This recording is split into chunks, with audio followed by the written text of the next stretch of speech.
Good morning, everybody on YouTube. This is Rick Thomas from Obsolete Video Services. Hey, guys. All right, we've gotten this General Electric skip field VTR working properly. Just want to talk about what's going to go on this last part of this repair. You already know we fixed the power cord and we have a video output breaker box made for this unit. The audio on this thing is fantastic.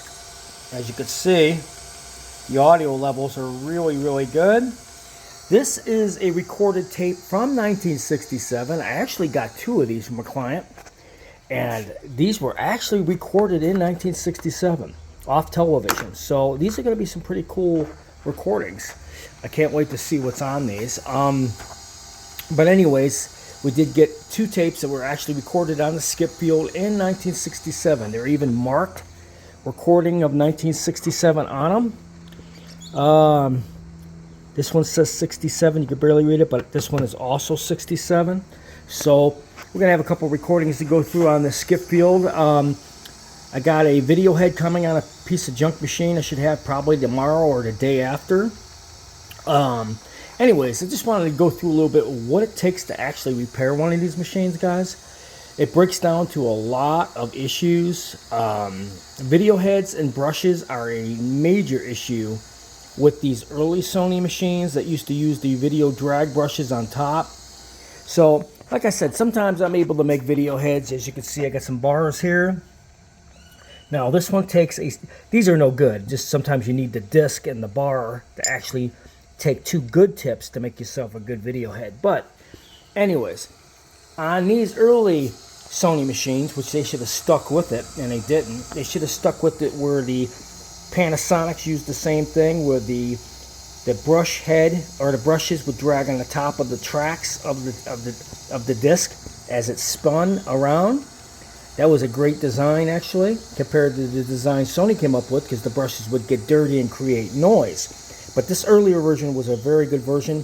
Panasonic adopted it and used it on all their EIAJs. Unfortunately, Sony switched when it came to the AV series, and they used these brushes that dragged from the sides, which were cheaper, and they made a lot of noise, and they were just crap. But as you can see, we're going to use the better brush that's in there with the head when I take it out. Hopefully the traces are going to match the same traces. These traces were all designed differently. As you can see on this, I'll just give you an idea. As you can see on this one, it's got the two contacts in the center with the one on the outside. But when you look at this one over here, it's got two traces on the outside with one on the inside. So when I'm fixing machines, it's always good to keep these upper disc, because sometimes you have to transplant them onto a good video head bar to match the brush that you're trying to configure.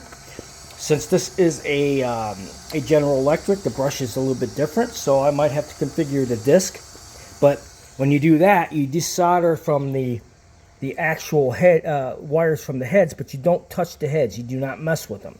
And then you put a new disc in and resolder the wires to that disc, and that gives you a matching disc for the factory setting heads that's on the bar that's coming, and it should match this brush.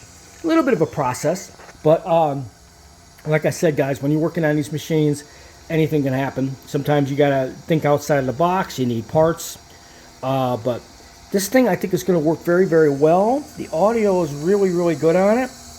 The tension, it seems like the tension, this little tension take-up pin right here is nice and taut. I think the configuration of this machine is going to work really well. I greased and lubricated and all that, and we got brand new motor capacitors. So in the next few days, I will post a video of it working. So I hope you enjoyed this video.